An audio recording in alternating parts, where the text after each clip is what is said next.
exerted by the jet on a stationary vertical plate।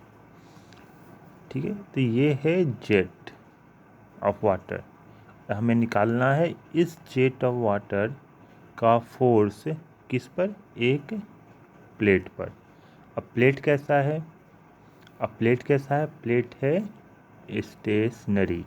ठीक है, ये हम लोग को निकालना है force exerted by the jet on a stationary vertical plate. अब वर्टिकल प्लेट कहने का मतलब क्या है, ये जो जेट है उसके परपेंडिकुलर ये प्लेट जो है रख दिया गया है इस जेट के।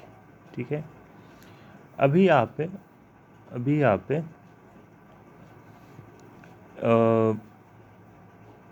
आप लोग है ना पढ़े होंगे न्यूटन का सेकंड लॉ।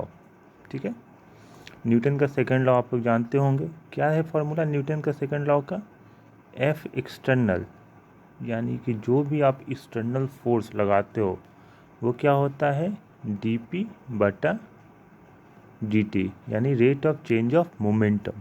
ठीक है, rate of change of momentum क्या होगा कि final momentum minus initial momentum divided bye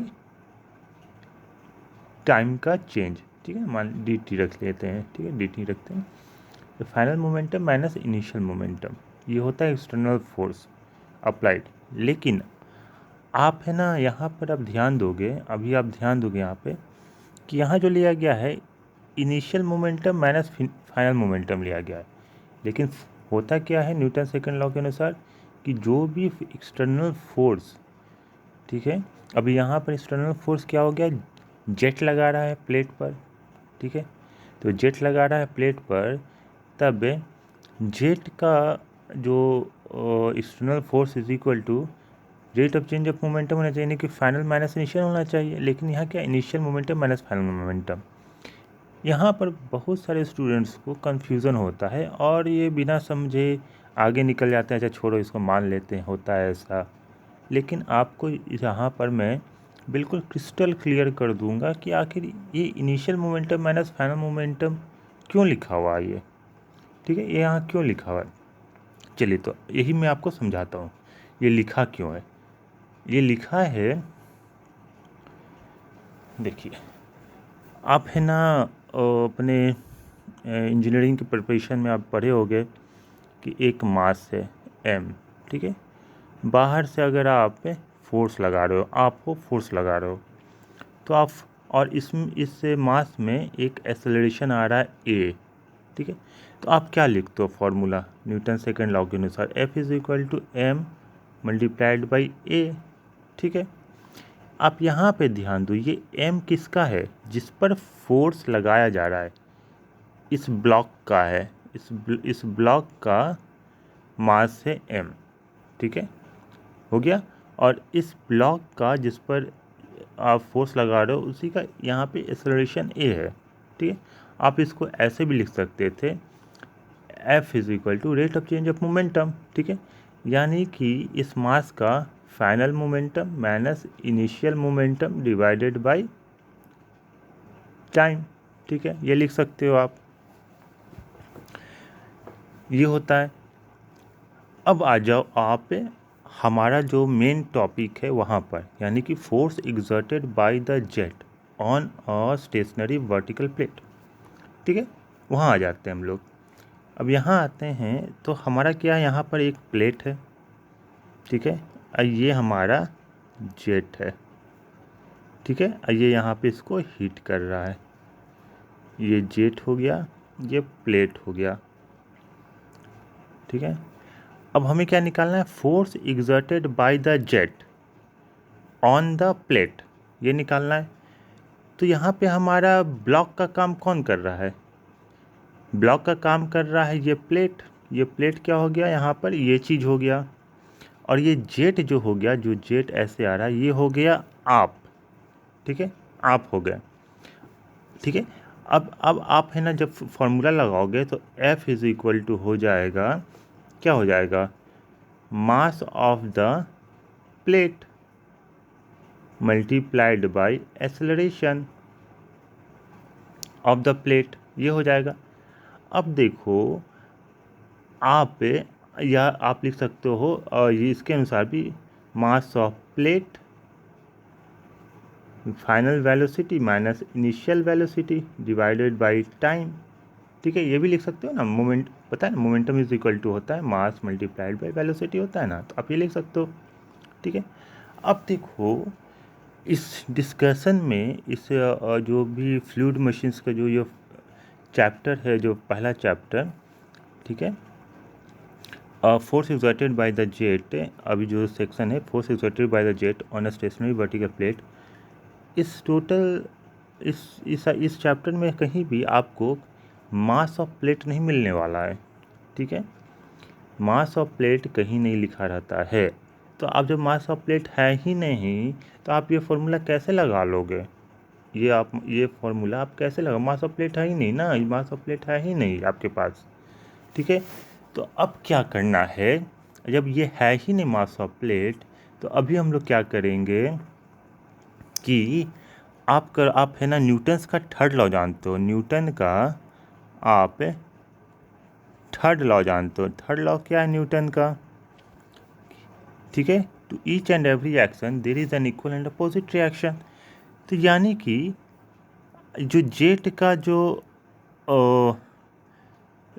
जो जेट है ना फोर्स लगा रहा है वो बराबर होगा, ठीक है, किसके, प्लेट के प्लेट है ना जो फोर्स लगाएगा जेट पे वो उसके बराबर होगा ना, होगा। लेकिन क्या होगा, एक माइनस साइन आएगा क्योंकि वो अपोजिट डायरेक्शन में है। ठीक है, अपोजिट डायरेक्शन में है, यानी force exerted by the jet on plate is equal to force exerted by plate on the jet in opposite direction। ये आप न्यूटन थर्ड लॉ लगा दिए। अभी न्यूटन थर्ड लॉ लगा दिए तो आप देखो, तो यहाँ पर अब यहाँ पर आपको क्या मिल जाएगा, अभी आपको यहाँ पे, तो देखिए हम लोग को यहाँ क्या चाहिए था, force exerted by the jet on the plate, यही चाहिए था ना, force exerted by the jet on the plate. ठीक है, तो ये तो हम नहीं निकाल सकते क्योंकि हमको मास ऑफ प्लेट तो पता नहीं है। ठीक है, नहीं पता है, ये एफ जेट हो जाएगा। देखिए force exerted by the jet on the plate, तो ये तो मास ऑफ प्लेट पता नहीं है, तो हम न्यूटन थर्ड लॉ तो लगा लिए। अब देखो, अब हमें चाहिए ये, ठीक है, अब हमको चाहिए, अब हम एफ प्लेट जो है वो निकाल लेंगे, force exerted by plate on the jet. तो आप देखो force exerted by plate on jet वो क्या हो जाएगा, ठीक है, आप लगा लो। अब हमारा जो force exerted by plate on jet, अब क्या हो गया, ये उल्टा हो गया। अब क्या हो गया कि प्लेट जो है वो क्या फोर्स लगाएगा जेट पर। ठीक है, तो अब आज आप क्या हो गए, आप प्लेट हो गए। ठीक है, आप फोर्स किस पे लगा रहे हो, जेट पे। तो अब आपका जो है ना फ्री बॉडी डायग्राम जो आप बनाते हो, तो अब ये क्या हो गया, फ्री बॉडी डायग्राम जेट हो गया। ठीक है, अब प्लेट है ना फोर्स लगा रहा है, प्लेट फोर्स लगा रहा है। ठीक है, तो अब हम क्या लेंगे, यहाँ पे मास ऑफ जेट लेंगे तब ना होगा, force exerted bye plate on the jet, तो यहाँ होगा मास ऑफ जेट, ठीक है, multiplied by acceleration of jet.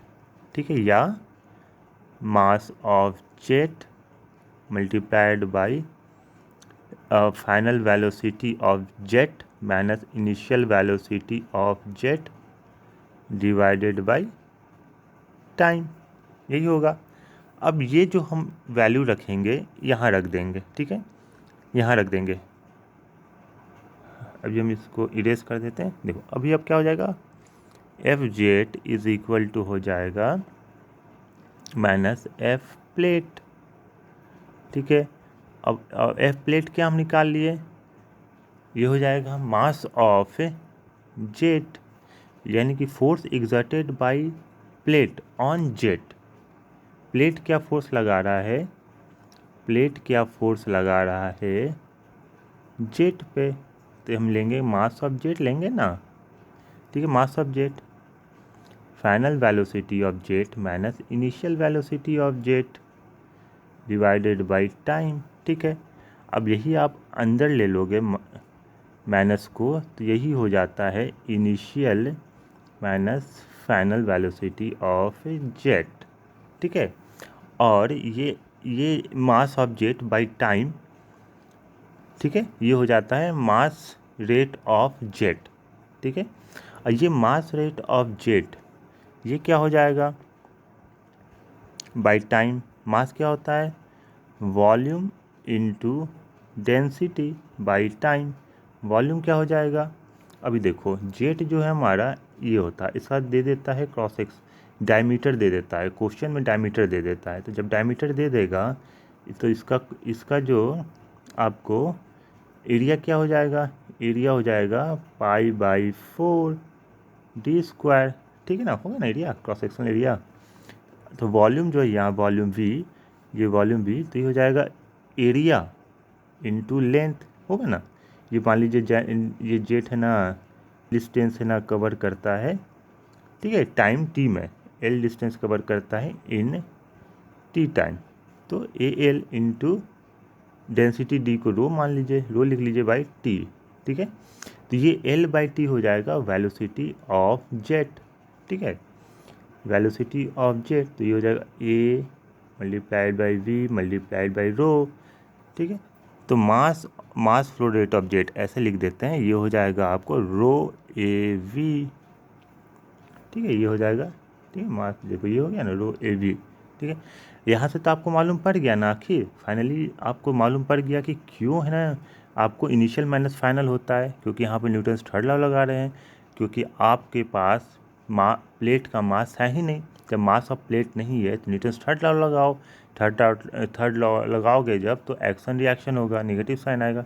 इसी कारण जब नेगेटिव अंदर जाता है तो वो इनिशियल माइनस फाइनल हो जाता है, ठीक है।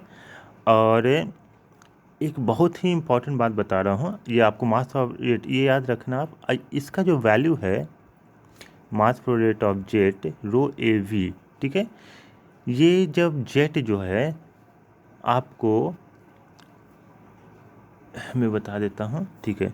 अगर ये जेट है, ठीक है, और ये प्लेट है, ये जेट है अब प्लेट है, ये v वेलोसिटी से जेट जा रहा है। मान लो अगर प्लेट u वेलोसिटी से जाने लगेगा तो यहाँ पे जो मास फ्लो रेट ऑफ जेट आएगा वो आएगा रो ए वी माइनस यू, ठीक है ना। आप यह ध्यान रखना, ठीक है ना। यानी कि ये जो रिलेटिव वेलोसिटी होना चाहिए, मतलब कि है ना आपको जब जेट ये है ना इस पर स्ट्राइक कर रहा है, ठीक है, तो ये भी आगे बढ़ रहा है, ये प्लेट आगे बढ़ रहा है, तो जो जेट स्ट्राइक करेगा वो v माइनस यू से है ना स्ट्राइक करेगा, ठीक है। और अगर मान लो कि है ना ये स्टेबल रहता, मान लो स्टेशनरी रहता, तो यू तो ज़ीरो हो जाएगा। और कभी ऐसा केस होता है कि यहाँ पर ऐसे ऐसे ऐसे ऐसे बहुत सारा लगा रहता है एक व्हील पर, ठीक है, प्लेट। और जब ये स्ट्राइक करेगा जेट, ठीक है, जब जेट स्ट्राइक करेगा तो यहाँ इस केस में, ठीक है, इस केस में क्या होगा कि ये जेट के सामने हमेशा ये जो प्लेट है एक नया आ जाएगा। तो जब नया आ जाएगा तो इस केस में जानते हो आप क्या होगा, ये रो ए वी ही रहेगा, क्योंकि ये जो आपको ये जेट के साथ है ना ये आगे नहीं बढ़ रहा है, इसके सामने हमेशा जेट के सामने एक नया प्लेट आ जा रहा है, नया प्लेट आ जा रहा है, तो हमेशा ये रो ए वी ही रहेगा, ठीक है। चलो अब आगे देखेंगे नेक्स्ट सेक्शन में।